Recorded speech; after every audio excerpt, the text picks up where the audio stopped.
After weeks of negotiations with their employer, the shock of being told they had lost their job was for many too much to bear.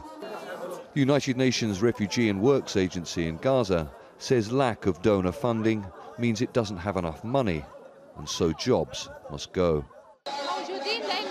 I've been told that I will no longer have a full-time job after the 31st of August. Then we will only be able to work part-time until the end of the year. Then my job will end. I'm really sad, not just for me, but for my colleagues that have families. This is the office of the head of the UN agency's operations in Gaza.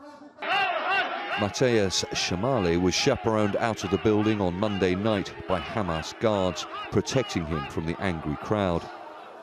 The head of the workers' union here says strikes by employees will continue and threaten to close down UN aid distribution, medical centres and schools if the jobs are not reinstated.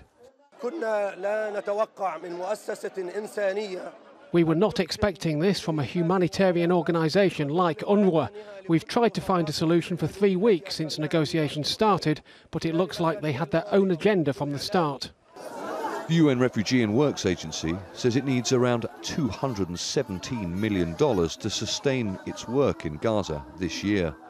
It says an emergency appeal for money from international donors has failed. UNRWA here in Gaza have suffered years of shortfalls in their funding as the crisis here has got worse.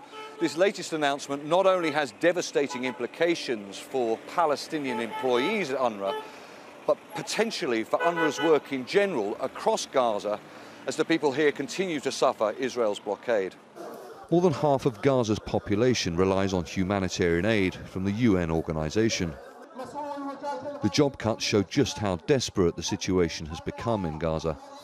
Conditions for the 2 million people living here continue to deteriorate, and finding a lasting political solution to ending the violence between Hamas and Israel remains remote. Charles Strafford, Al Jazeera, Gaza.